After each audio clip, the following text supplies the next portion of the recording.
think you might be upset with me, Anthony, a little bit. This week, I got 2 separate tweets from Mark Rosewater. I don't know how to vocalize the face that I'm making. So I imagine it's a shocked and excited face. And I'm furious. I would be very excited. I'm not a person that how do you call it? Like gives a lot of credit to celebrity. Right. You're not into the hero worship thing. Right. That's a good way to describe it. But I think Mark Rosewater is a legitimately excellent person, and I would love to have interaction with him. Have you ever thought about which celebrity death would affect you most? Because I share your... I don't really have any affinity for celebrity. I don't. They're just people, right? And I don't know these people. It's not going to affect me too much when a celebrity dies. Have you ever thought about the one that would affect you most, though? Is there somebody that comes to mind? I haven't thought about that. I think the one that's going to get me most is probably Patrick Stewart. Yeah, that'll be a tough one. Because not only was he a character in a show that I loved, and a character that I loved and hold very dear, but also in real life, he's not an asshole. And so many celebrities in real life are also just terrible. But he fosters pit bulls. He's beautiful. I love him. I was watching some TNG last night and thinking, do you think there's any space for a podcast about Star Trek? What if we do that instead? Do you think there's anybody out there that would like a Star Trek podcast? I'm not sure anyone's thought of this idea yet. It seems pretty novel. Anyway, Anthony, Mark Rosewater, I'm sure, gets just gazillion tweets and Tumblr messages every single day. He's just inundated with nothing but constant contact from the Magic fandom because he has asked for this. He said it's part of his job is to interface with the fans, and the result is just sort of an endless stream of people asking questions and making demands and being upset about things. And I frankly never expected to crack through that wall, that giant wall of just noise. But I tweeted something out earlier this week that it was a little bit of a joke tweet, and I thought I would just mention Mark Rosewater and Gavin Bearhay just because I thought it'd be funny for the small number of people following our Twitter account to think that this was me asking this question genuinely. And the question I asked is, when is Wizards of the Coast going to finish the Spirit Guide cycle? And then I put an upside down face emoji, so it was supposed to be clear that it was a joke. But Mark Rosewater replied and said, "It's not a cycle, sorry." And I was like, "No, I know it's not." So he said it's not a cycle, sorry. And then he sent another tweet, a separate tweet, and said, "The ability isn't something all the colors can do." And I was like, "Yes, I know." So I replied to that, and I was like, "What did I say?" I said, "I know I feel bad for taking your time and attention. The spirit guides in white, blue, or black will break a bunch of things and not be within modern R&D philosophy. I'm sorry, and I love you." But then the mentions of a Twitter account for the whole day was just a bunch of other people chiming in to say yeah, why haven't they finished the Spirit Guide cycle? And I also want this. Or people replying to me this will be so broken, you're an idiot for even asking for it. And it's I know, it was a joke. I thought it'd be funny. It was very funny. But then that's what Mark Rosewater thinks of our brand. He thinks that we're people that genuinely don't realize it wouldn't make sense and want Spirit Guide rebrand. Okay, so you thought I was going to be mad at you or I thought I was going to be mad because I was jealous, but no. Brand equity. I thought you would be disappointed in me because I was kind of trolling Mark Rosewater. I mean, I didn't mean to be. I guess I kind of meant to be, but I didn't meant to be a mean-spirited troll. I was just, I thought it'd be funny. I thought everyone would get the joke. Spirit Guide? Yeah, sure. And then B, I thought you would be disappointed because, I've tainted the brand. You're associated with this show. And now, right, because our brand is literally focused just at Mark Rosewater. A lot of brands, they try and appeal to a range of people. This is just the try and get Mark Rosewater's attention podcast. This might as well be Andy and Anthony will be on Drive to Work, the podcast.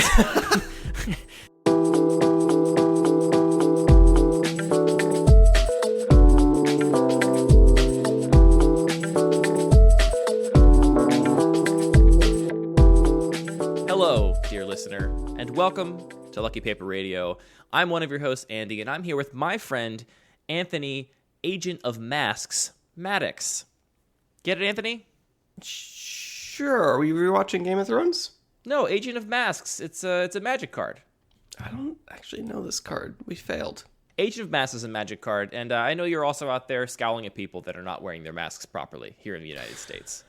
I try not to, but fortunately the mask actually serves dual purpose. It is, protection against a global pandemic that people aren't taking seriously in our country, and also it hides my scowl that I cannot help myself. Hider. It hides the disappointment. So the scowl hiding cowl. I was at a pumpkin patch today with some friends, all masked up, of course, all outside, following all safety precautions and regulations. But there was a moment where my friends asked me to take a picture of them in the pumpkin patch, and I was like, you know what's great? You don't have to smile. Just stand there. You got masks on, and it just works. You can make any face you want, and this picture's going to come out great. I've been trying to learn how to smile with my eyes. I believe it's called smizing. I think Tyra can teach you. Please don't say that. What's wrong with that? It's just a horrible word. It doesn't sound good. I mean, see, Sadie agrees. Sadie agrees. But you might not like the word smizing, but I can't imagine what Tyra Banks would think of, somebody calling like something a top deck or, some word from our industry. Give me one sec. Hey, dear, can you come get our daughter? She's ruining our podcast. Go to prison, dog. Anyway, people, wear your masks and cover your entire nose and mouth with it. Don't just wear it around your chin or whatever. It's a small ask. Everyone just do it, and it'll be better. We're gonna turn this around for the whole country, Anthony. I believe in us. Luckily, this is not a public health podcast, and we are not responsible for actually fixing this problem because that would be bleak. Instead, Anthony, we're just going to distract ourselves. We should instead have public servants that are responsible for fixing this problem.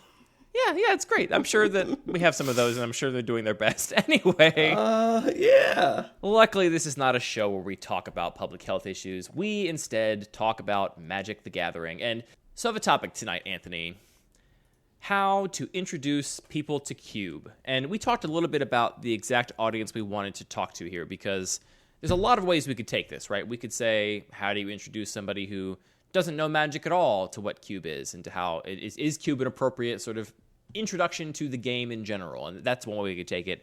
And I think what we decided to focus on was, let's assume we're talking about somebody who is experienced, relatively enfranchised in Magic. They, maybe they like to draft at their LGS, maybe they have their modern deck, and that's their sort of format they like to play, but they're interested in Cube. And I gotta say, Anthony, as people that don't play constructed formats, every time there's some drama around how Wizards has designed a certain standard format or cards that have to get banned and price changes and how that affects it as a constructed format, I'm always very grateful to have Cube as a sort of safe haven from all of that tumult and drama.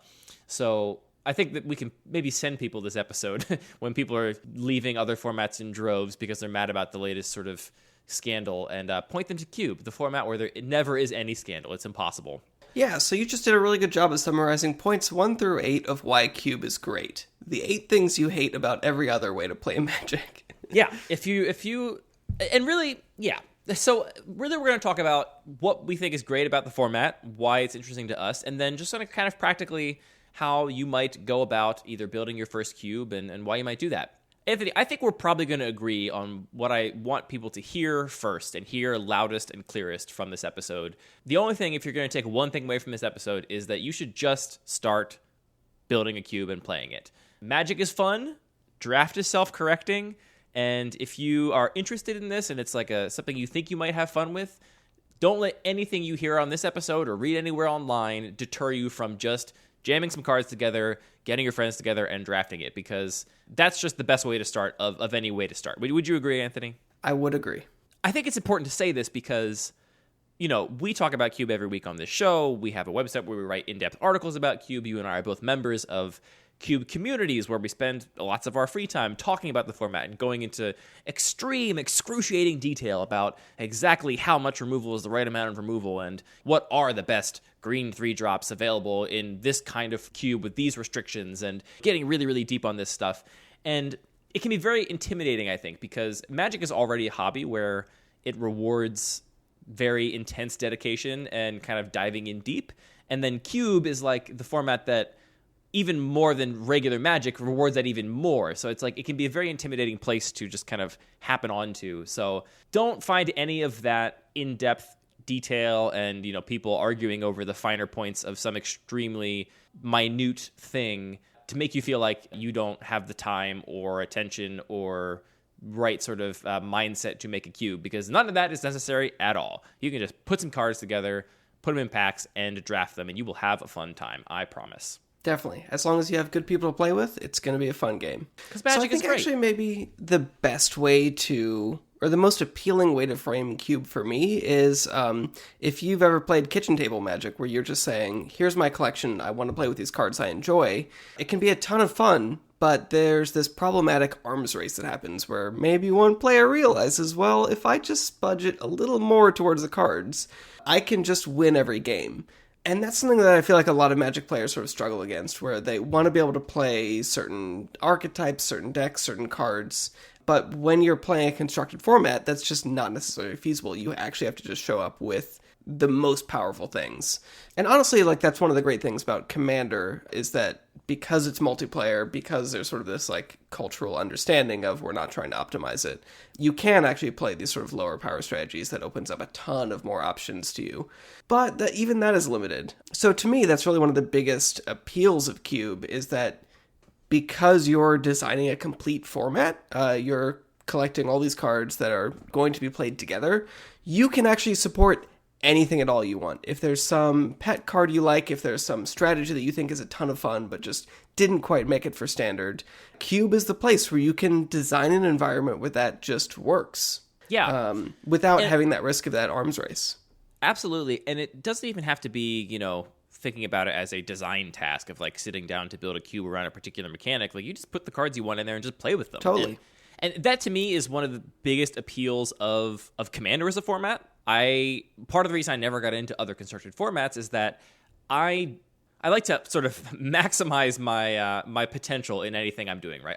I would not have fun just kind of like brewing a janky modern deck and then jamming it against other modern decks and mostly losing against established meta decks or whatever. I know some people can get a lot of fun and value out of that, and it's just not what I would want to do. And so for me, if I was to approach a constructed format, it would be a matter of like shopping through the established meta for like kinds of decks that maybe appealed to me, and then finding one that was maybe aligned with my values, tweaking it a bit, testing it out, trying to find one that fit.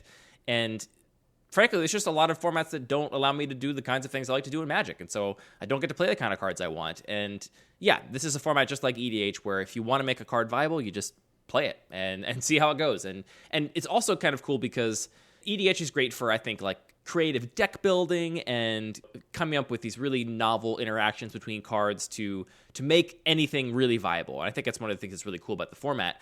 But it's really an entirely different kind of game, right?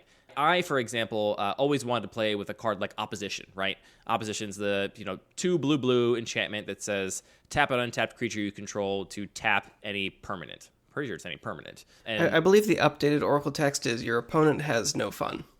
Right. So the way this works in something like EDH is you really can't effectively tap down all of your opponent's everything, right? It ends up being this kind of utility card. And frankly, I have not seen it get a lot of play in EDH for that reason. But the way this plays in a one-on-one, 20-life, zero-sum game of Magic is that you can effectively play an opposition with enough creatures in play that every upkeep you can tap all of your opponent's lands, and they can no longer cast any spells. And then from that point in the game, you still get to cast your spells. You still have access to your mana. You slowly start gaining an advantage and then sort of take over the game. And yes, not fun for a lot of people. Maybe you think it's rude. I wanted to experience that kind of Magic, and that's the kind of Magic that you really can't even play in EDH just because of the nature of the sort of way the games are structured. So Cube lets you do all of that, and I think it's one of the best appeals of the format. You just play whatever card you want, no matter what. Yeah, importantly, that's the one thing that was appealing to you that wasn't viable in EDH, but that doesn't have to be the one thing for you. There's definitely something about whatever constructed or limited format that you play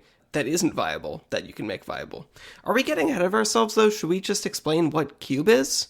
I guess we should, Anthony. Why don't you just give a brief explanation of what Cube is?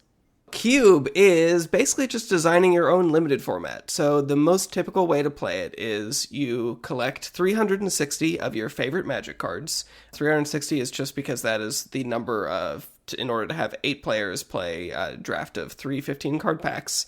You take those 360 cards, you put them into a pile, you sleeve them up. You sleeve up a box of 30-ish of each basic land in the same sleeves. Put them all in a pile, and you get your friends over, you shuffle up the whole pile of cards, break it up into 15-card packs in big quotes, and draft it like a normal limited format. But that's also just the baseline. So you can't just play it as your custom limited format, but there's also a ton of different variations. There's battle boxes, you can play it as a sealed format, you can play it with, because you're not actually limited to playing physical packs that are already sealed into plastic, you could just alter the number of things and include all kinds of other mechanics and ways to play around it.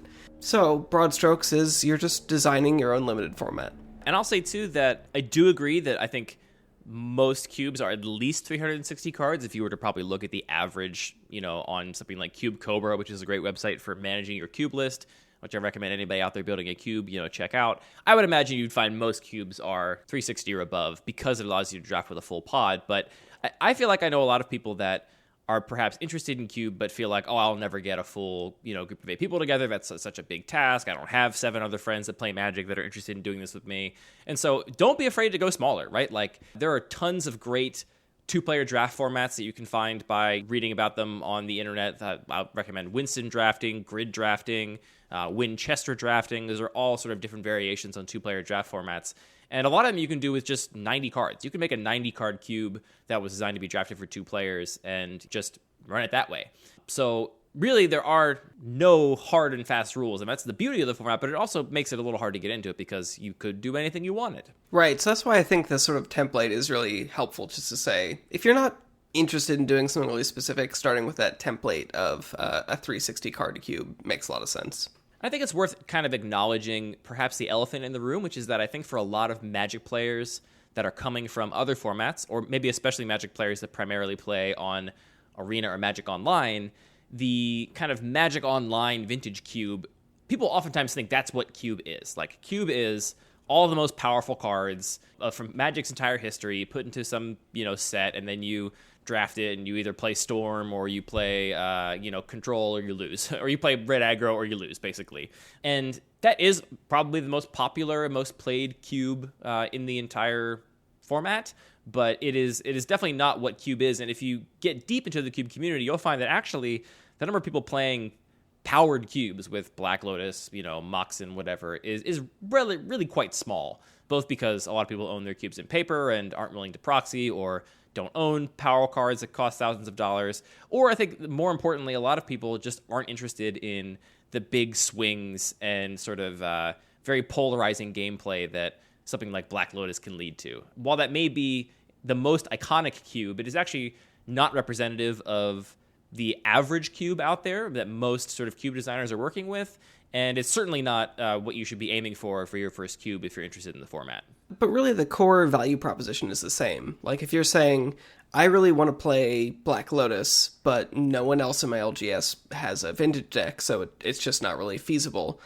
Building a cube is a great way to be able to play a Black Lotus, in the same way that if you're like, oh, I think Eutropia the Twice Favored is an awesome enabler for an Enchantments Matter deck, but it just doesn't work in Standard, like it's maybe doesn't even make the cut in Commander. So wherever you are in this sort of spectrum of power level, on the spectrum of all kinds of aspects of the way cards are designed, Cube just offers you the opportunity to design an environment that is inherently balanced because you're drafting it or playing sealed decks with it, where it's going to be balanced by nature, but you can still include whatever kinds of archetypes and cards that are interesting to you. I also want to acknowledge there's a lot of different reasons people might be interested in starting a cube. And I think most of those reasons could be simplified maybe to one axis. And the axis is, on one extreme, it's just people that really love playing limited. They love drafting, and they want to be able to do that more, maybe without buying packs, right? And then the other extreme, I can imagine somebody who is very interested in game design, very interested in world building, and maybe doesn't even care how much they get to play this cube in paper with their friends. They're going to build it and sort of work on the list and share it with people and talk about it and theory craft it, maybe just draft online against some bots and build decks and see how it goes. And that's totally viable too, right? You can be a cube designer and maybe not even play your cube that often, but what you like to do is design this world. Or you can be somebody that doesn't ever want to read an article about cube design. You just want to play limited and put some cards together and make that happen. And you're looking to do the bare minimum amount of work to get to that end goal. everything on that spectrum is totally valid, and you shouldn't feel like if you feel like, oh, I don't really care about playing limited that much, or I don't care about game design and world building and all this complicated stuff, Cube is not off limits to anybody. Yeah, I mean, I think both ends of the axis are extremely valid. Like, we have friends that are literally saying, well, I love to play limited, but I don't want to spend $15 a week for my weekly draft. I would rather build the cube once and then be able to draft for free for the rest of my life. And that's just an awesome thing that Cube can offer, this sort of like free redraftable experience. And on the other end of the spectrum, just saying like, well, we'll talk about Commander a lot, because honestly, I think there's a lot that's similar about the formats for many players. That just being able to sort of curate this collection of your favorite cards is a ton of fun. And building a cube is just like building 4 Commander decks all at once. And also way more fun because it's all about all of the different drafts and archetypes that you can have within that sort of microcosm. And it's impossible for somebody to sit down at your cube and all of a sudden start taking like 19 turns in a row with Edric. It can never happen unless you want it to happen and you put that in your cube. Of course you can make that happen if that's what you enjoy. I just mean that, for all that, you and I have played a lot of Commander in our lives, and for all the things I love about it, it is also the kind of format where it can be hard to find the right play group, the right pod, the right game, where everything is just kind of in balance, right? Everybody's approaching the game with the same mentality, and the decks are of a reasonable sort of power level band. There's not big outliers, and when you can find that, like, Commander's great. Like, I love playing some casual Magic and, doing that when you have that right mix. But, in my experience, has been this hard to find that, and I know from reading posts online and reading about people's woes trying to find a good EDH play group that a lot of people can't find that. And what Cube allows you to do is basically take all of those power level questions kind of off the table, because the whole point of a draft format is everyone sits down on an equal playing field. And I do really want to emphasize that draft is self-correcting. If your cube is wildly out of balance, if you have twice as many blue cards, or all of the red cards are incredible and all the black cards are terrible, your drafters will recognize that. And, there will not be just one red drafter. There'll be 4 red drafters, and it will kind of even out kind of no matter what you do. And you can go deep on cube balance if you want to sort of go deeper on that, and you'll naturally learn very quickly, which cards lead to play patterns or draft patterns you don't like. But don't ever let the sort of fear of an unbalanced environment keep you from starting out. Do you have anything else that's like just very high level, like what's great about the format, why maybe you should be interested if you're somebody listening to try to make your first cube? Should we get into like actual tips for how to do it? I've got some more selling points. All right, do sell it harder. So maybe you like to play Standard, but you think that there are certain cards that should be banned in Standard. Maybe you just got your wish, but maybe not. You can ban whatever cards you want in your own cube. If you think that a certain card leads to bad gameplay, bad interactions, you just don't have to include it. Anthony is never going to put Hornet Queen in any of his cubes. I will never include Hornet Queen. I think that card is terrible. I think it should not have been printed. But when I build my own cube, I am safe from it. I am completely insulated. The Hornet can't sting me in here in the safety of my safety cube. Nothing that Wizards can do can ever impact my enjoyment of my own cube. I did just picture you in a big plexiglass cube in the middle of a field surrounded by a big swarm of hornets. With a big shit-eating grin giving inside, 2 thumbs up. No, you're inside just eyes closed, like small grin, just, peaceful, just calm. Just peaceful. And similarly, I don't think people would ever get mad at Wizards for doing like IP crossovers and making like eternally playable cards that are, sold directly. Like this kind of thing probably doesn't happen. But if it did, again, if you don't want to sit down at an EDH table and have to think about maybe my opponent has these cards, which I fundamentally disagree on at an ideological level, you could just play Cube instead, and then that would not be an issue. So, similarly, maybe you love silver-bordered cards, and you can't, I'm sorry, go to a GP at all, but you also can't go to a GP and have your Earl of Squirrel in your standard deck. It is not allowed. But if you love Earl of Squirrel, Cube is here for you. If you played Conspiracy Draft and you had a great time with that, there's literally no other place to play Conspiracies. So, if that's for you, build a Cube. And foils are $1. You can have any conspiracy in foil for $1. They're like, even the mythic rare ones, they're so cheap. Maybe you like contraptions. Maybe you just like bad cards. I think you sold this pretty well, Anthony. I feel like if people are not interested, to at least a certain degree, they're probably not still listening. So let's assume at this point now that people... We've scared everyone else away. Yeah. Let's bring it back in. Our podcast host gives us a nice little graph of the minute of the show where people stopped listening. And I imagine we'll get a spike around here somewhere. But if you're still listening, I assume that you are at least interested in Cube. We no longer have to convince you of its merits. Let's talk about the sort of practical things you should consider if you are going to make a Cube. Beyond, again, the number one takeaway, which is that turn off this show and just go start putting cards together and drafting them if that's what it takes. Just get started is the number one takeaway. But beyond that number one takeaway, the sort of next thing I would want to encourage everybody that is interested in making a Cube to do is not be concerned with what I would consider to be aesthetic details of the cube. And I'm talking about things like color balance, guild balance, always making sure that if you include a card that's part of a cycle, you include the full cycle, things like that. People oftentimes think, oh, I'm making a 360 card cube. Let me imagine the template I want. I'm going to want 50 fixing lands and 50 cards in each color and 50 colorless cards and 50 gold cards or whatever. People start making this kind of template, and that's often where they start. And I don't think it's a very productive place to start because it kind of sets you up to be filling in these slots and you're thinking about the cube kind of backwards as opposed to saying, here's a bunch of cards I like and want to play. You're making these slots and then trying to fill them. And also, frankly, a lot of these things really don't matter to the gameplay anywhere near as much as people would like to think they do. I have played cubes that had literally twice as many cards in one color than another, and it's actually kind of hard to tell in the draft very often. As a player, it just feels like, oh, some colors are open and some colors aren't. You are not going to get the sense that this cube is wildly unbalanced. So if having twice as many cards in one color doesn't have a sort of really strong impact, then certainly having 10 more cards in one color is going to be completely negligible at the end of the day in a draft. Same with gold cards. You don't need any in some guilds. I have some guilds I have no gold cards in my main cube, and other guilds I have 4. These are things that are just going to prevent you from playing the cards you want to play, and don't let that happen. So I would push against that a little bit just because I think that you're totally right that these are not balance issues, but it can be a helpful scaffolding if you're saying, I want to build a cube, I don't have specific direction, to have a template for what you need to fill in just can make that a little bit easier.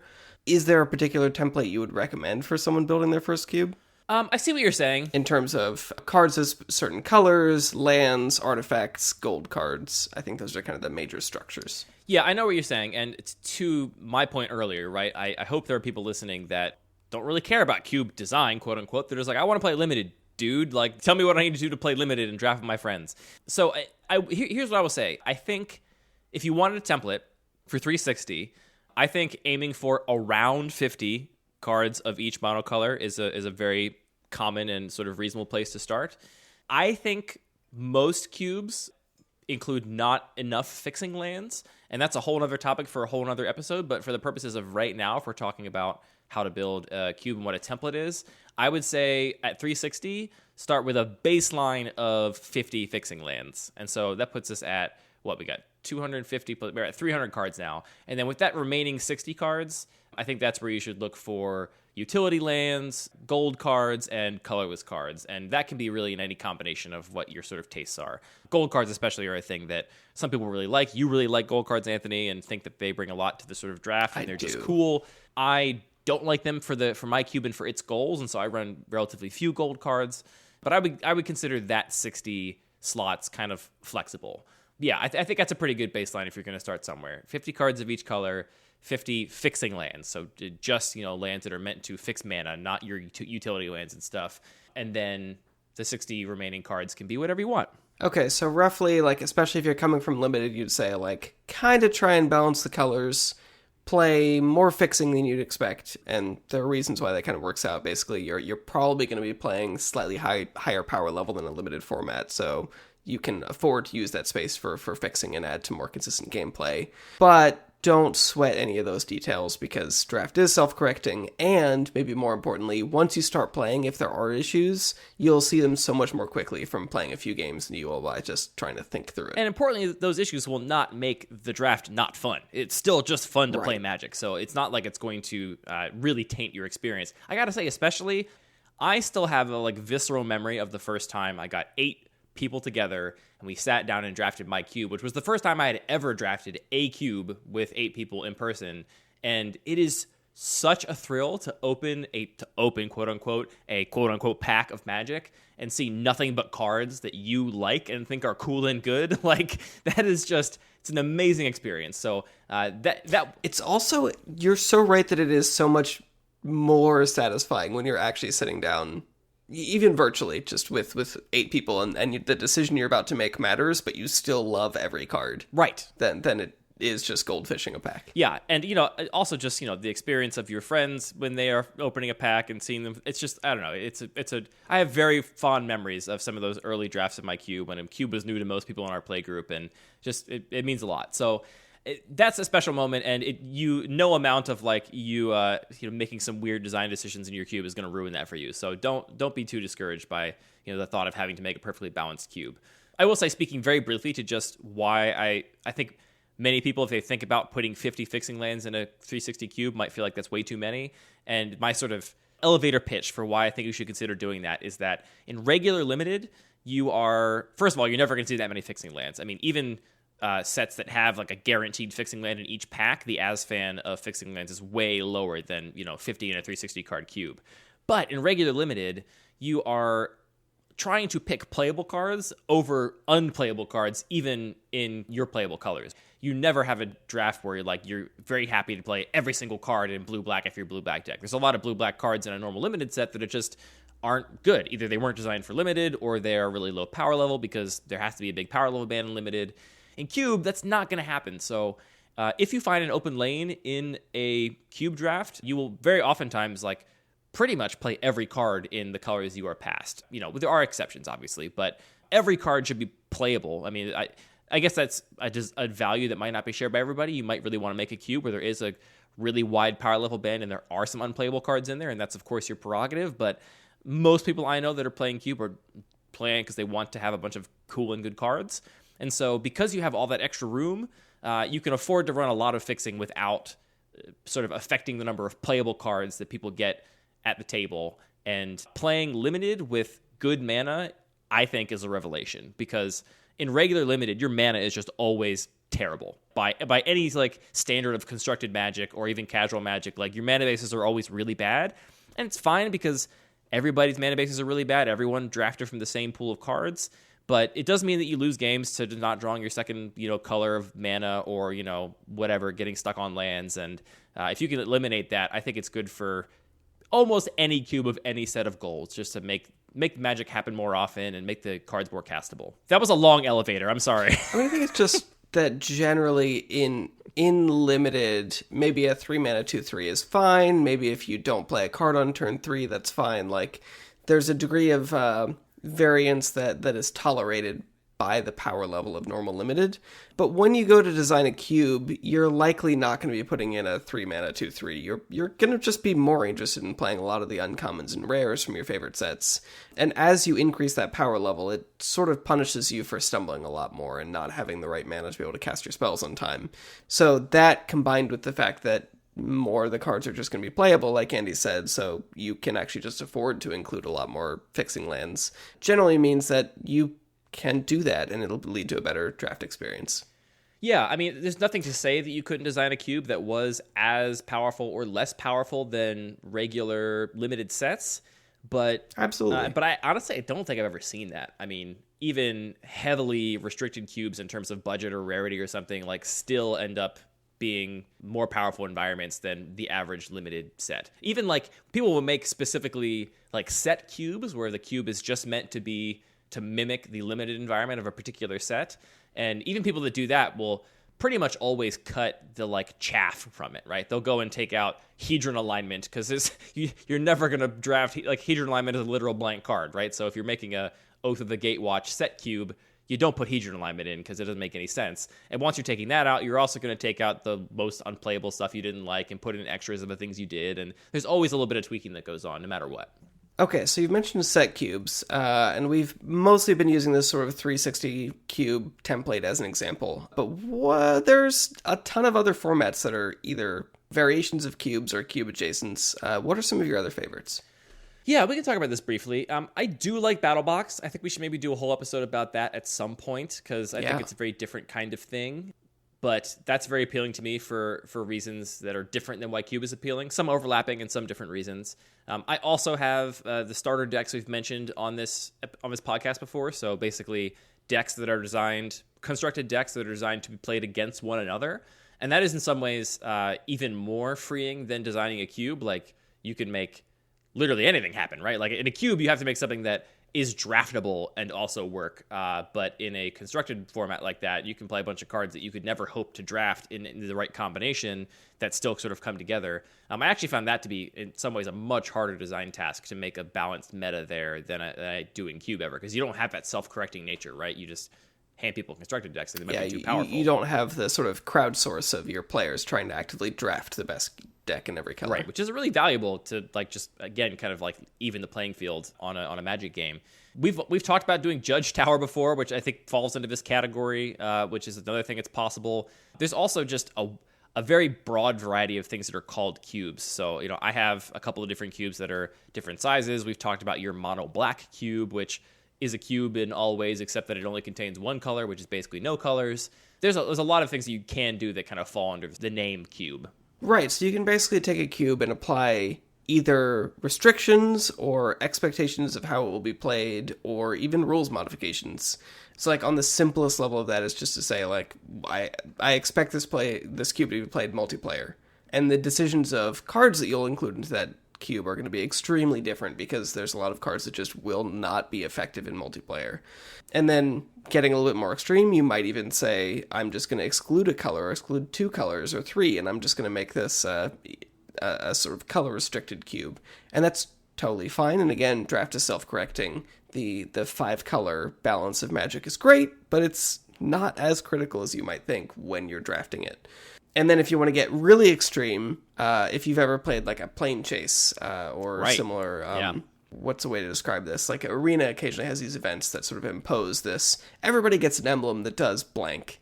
And you can absolutely build a cube around that. You can just say, for example, all spells and abilities cost 2 less, and build an entire cube about what cards maximize that rules modification. That can be a ton of fun as well. And if you want to hear what that might look like, you should listen to our episode Turbo Eggs, episode 13 of Lucky Paper Radio, where we talk about Anthony's cube that had that exact restriction. Turns out it's weird. Somebody I was playing with today on the Cube Discord mentioned they have a morph cube with the rules modification that morphs now only cost 2 to play face down instead of 3, and I was immediately very interested in that idea and what that could possibly lead to.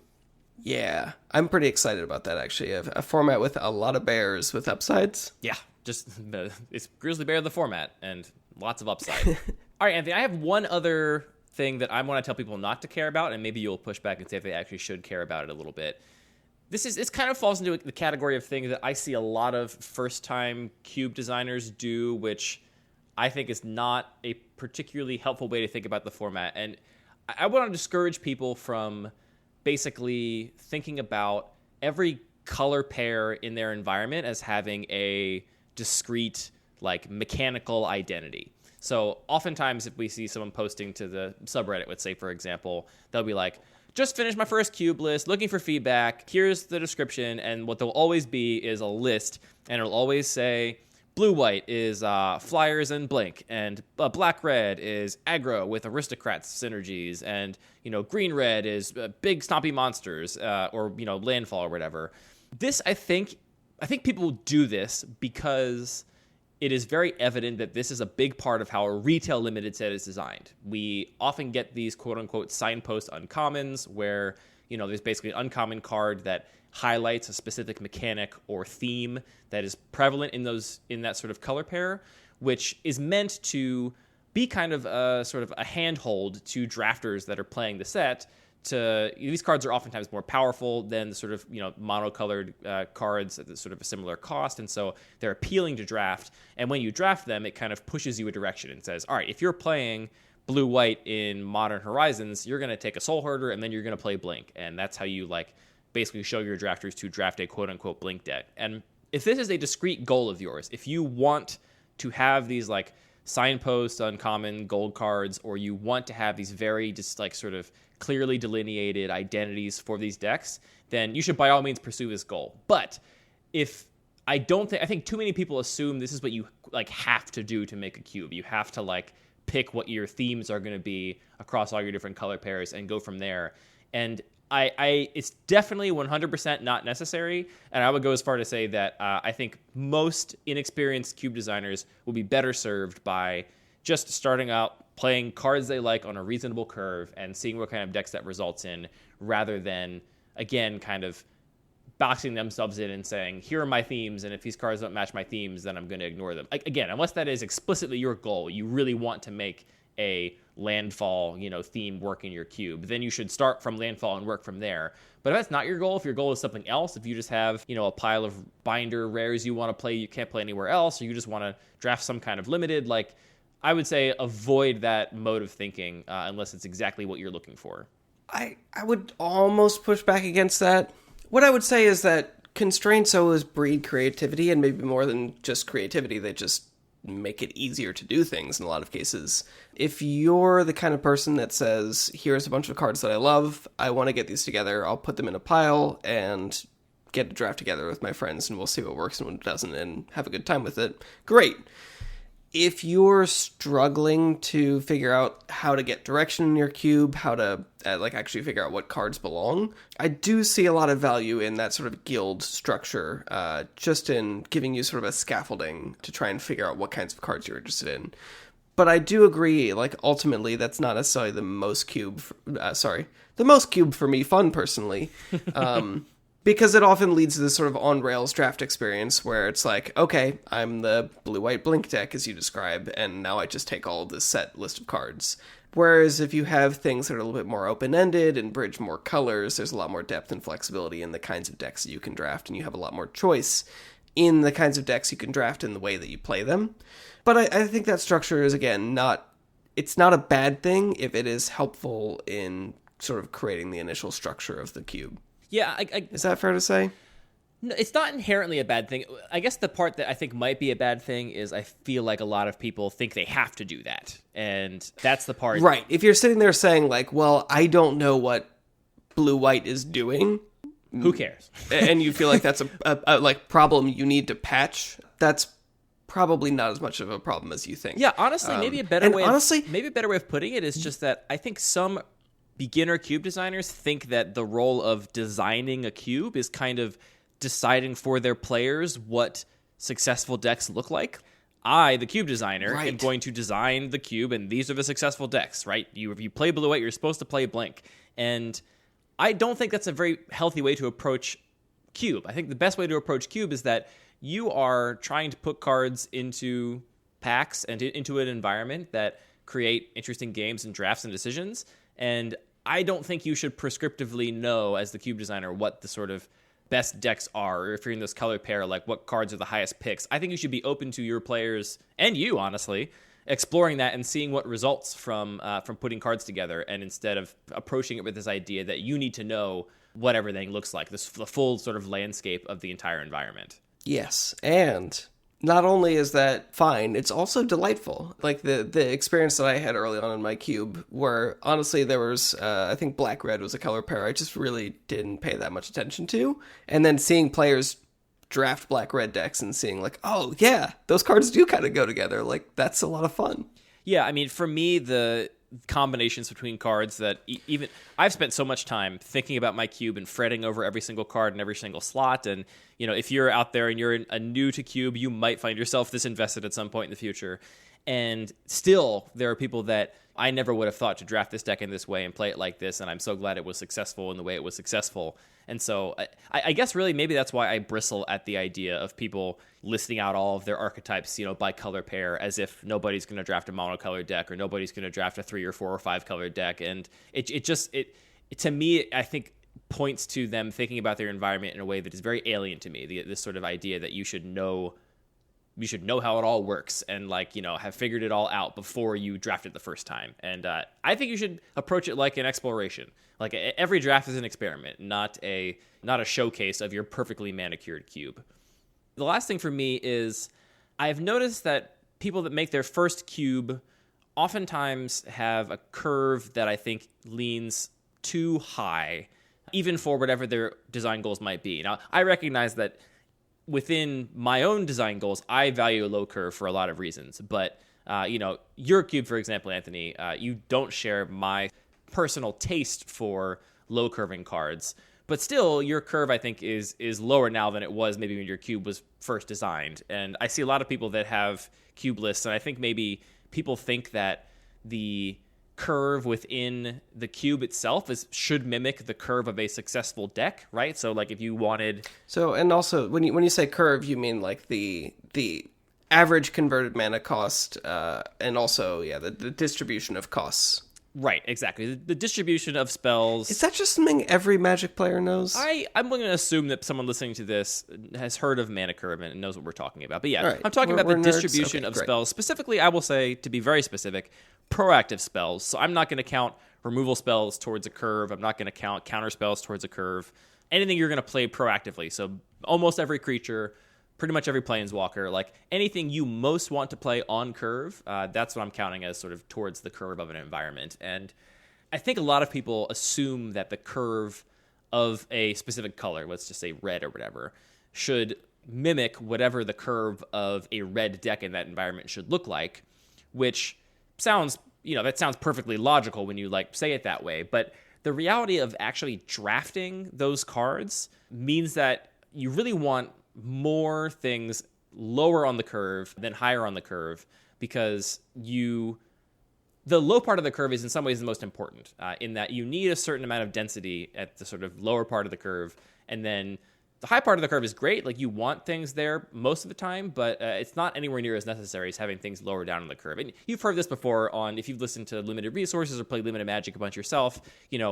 People will often say, like, well, this card's really good, but it is a 5-drop, and so unless it's like a bomb or whatever, we're probably going to take a good 2-drop over a good 5-drop early in a draft, because we can never really have too many 2s, but you can't have too many 5s. And that goes the same in cube. And so basically, I think wherever your curve is, just make it a little lower, and I think you'll be happier with how it plays. And you may notice in the first few drafts you do that people end up starting with a lot of higher cost cards in their sideboard, whether they're in their colors or not, just because if you try and make the curve of an individual color or, the whole cube overall mimic what you think a deck should look like, you actually end up with more expensive cards than you need.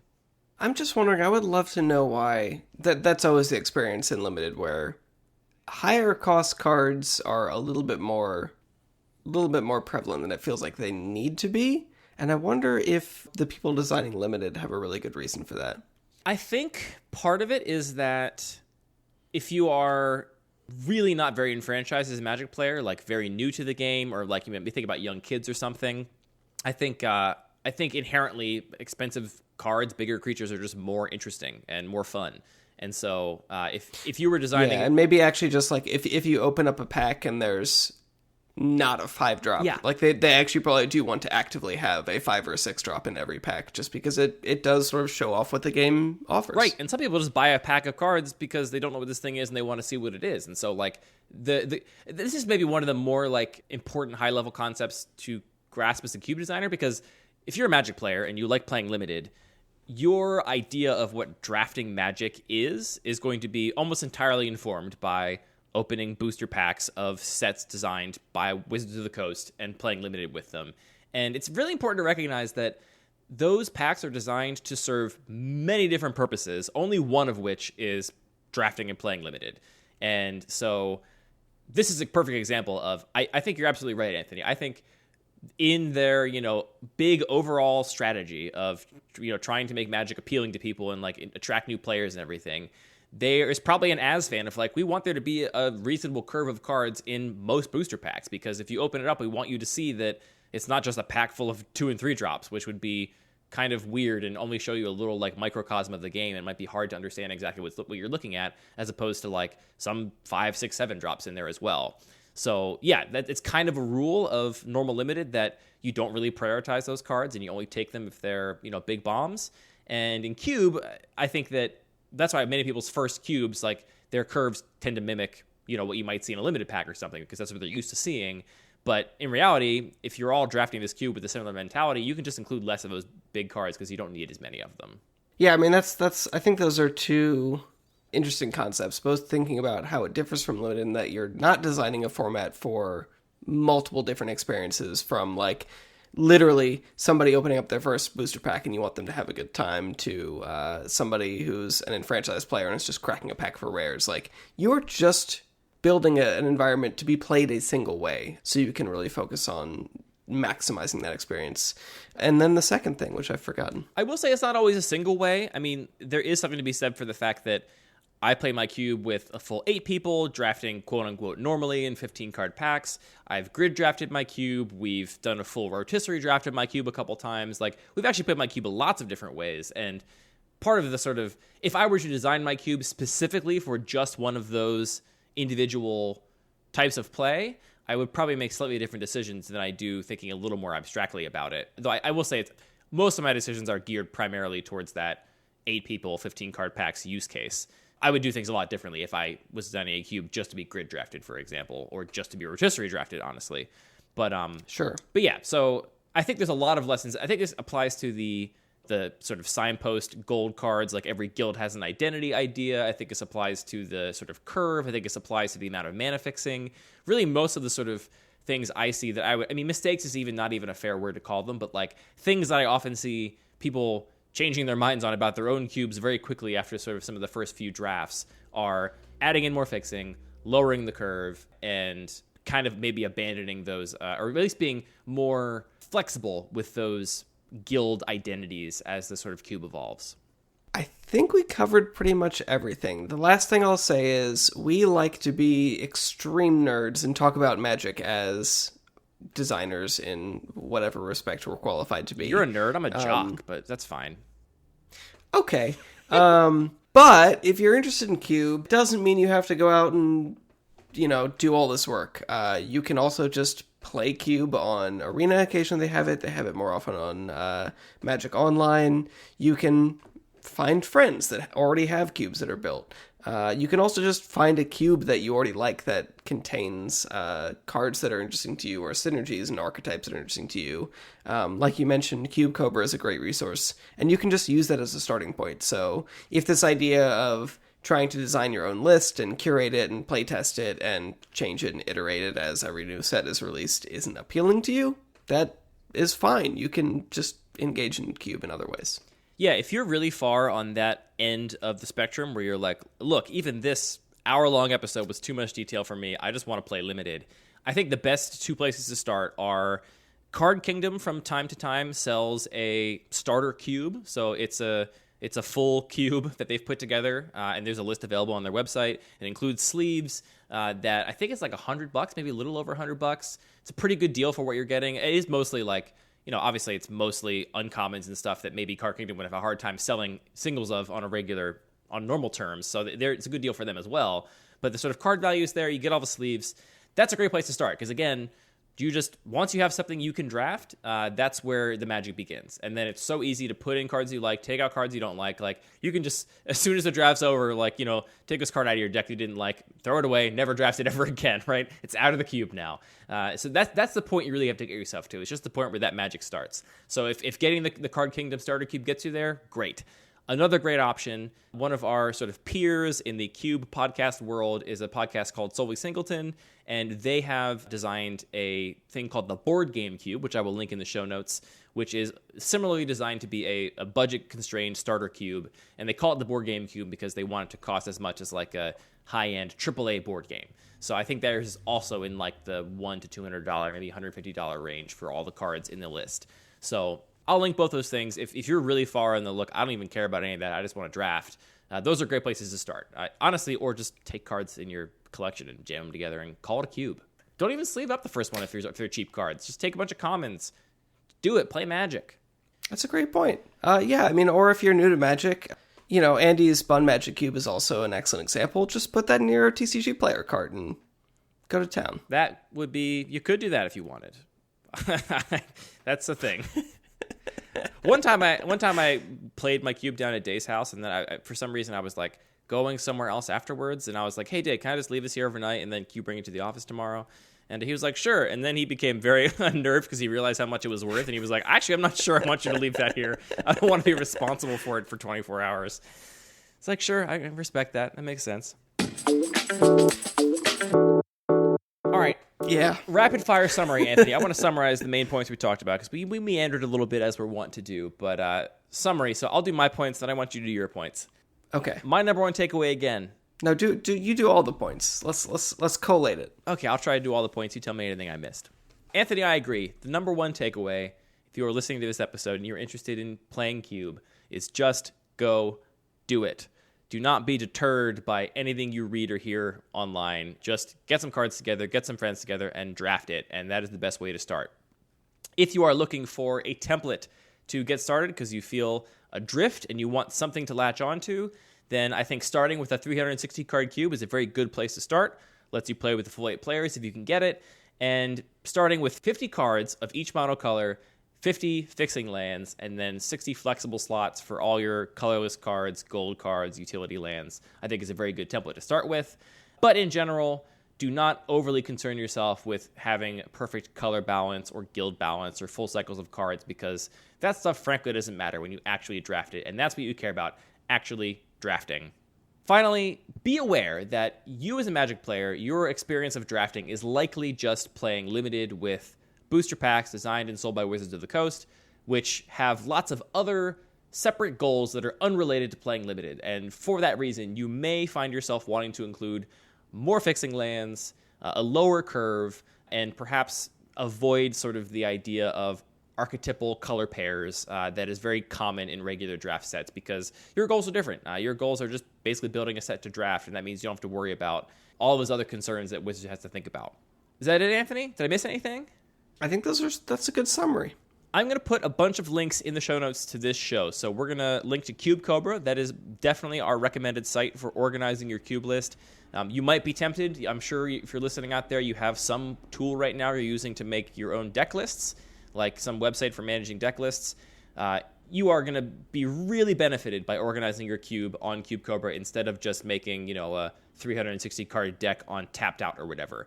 Cube Cobra allows you to draft your cube against bots and actually see what it feels like to draft it. You can save decks. It displays it in a much more digestible way because it's designed for that sort of use case. So we'll link to Cube Cobra. We'll link to the Board Game Cube. We'll link to Card Kingdom's starter cube on their website, which I know is in and out of stock depending on a bunch of factors. So it might not be available for sale when you're listening, but you can sign up for notifications for when it comes back in stock. I'll also link other things I think about that we didn't mention on the show down there that are good resources for getting started in Cube. And I hope it brings me so much joy, Anthony, to think that maybe some person listening out, maybe one person, because of this episode, will actually put some cards together and play Cube and be opened up to this part of the world. I love Magic, Anthony, but really, I love Cube. It is a sort of format that has given me so much satisfaction and entertainment and deep, provoking thought over the years that I'm glad to share it with people. It's a great format. Do you think if someone sends us their cube list and says, I just built this cube, this is my first cube, we could guarantee we would do a pack one, pick one next week?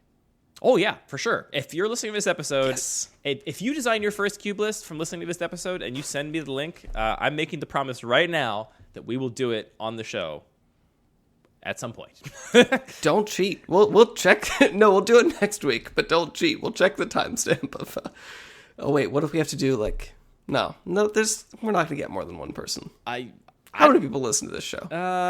Quite a few. I mean, I'm very glad to have a decent listenership, and mostly I hope a lot of people do listen. This is one of the first episodes I'm going to post to the regular Magic subreddit, so I hope we get some new listeners because of this.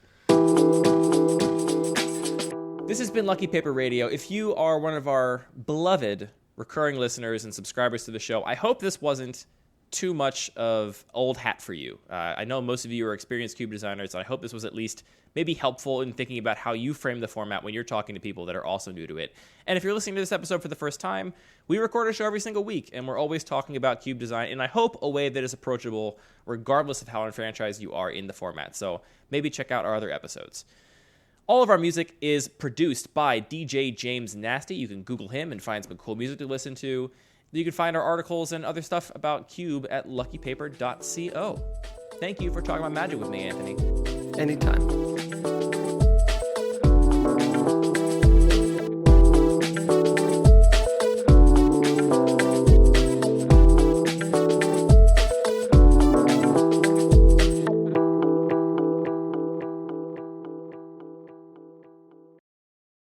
I'm going to give you a small assignment for next week, Anthony, which is think a little bit throughout the week about what a good thing you can say in response to me saying thank you for talking about magic with me is at the end of the show, other than all right.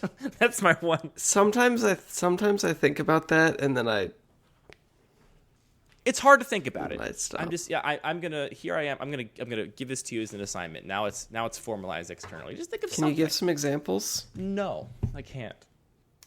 So what's the question again? I'm gonna write it down. The question is, at the end of this podcast, for the past, I don't know. I mean, I started slowly. We've been finding a pattern, and the pattern has sort of crystallized. I'll say for the past 8 episodes, I always end by saying, "Thank you for listening, and thank you, Anthony, for talking about magic with me." And so that's coming. Okay, I'm telling you now, that's coming next week too. But what do I say? I just like pasta salad. I mean, you could. Here's an opportunity for you to express yourself. Your yes and no. We're trying to wrap up. I only know yes and. I don't know. You could say something that's a total non sequitur. You could say "kiss your J square on the lips," right? That's a thing you could say. I don't want to say that. Then don't. That was. Then you don't say that. You could say something that is a reasonable response. You could do anything you want. But I've teed you up. I've put the pressure on you. You're going to have the last spoken word on every episode, and so stick that in your little noggin and think about it a little bit. I just want to fade out. And I'm going to include this. So on this episode, it's going to end. The music's just going to play, and then I'm going to include this, which means that next week, Anthony, everyone's going to be waiting with bated breath to hear what the brilliant thing you've thought of is. So the pressure's on.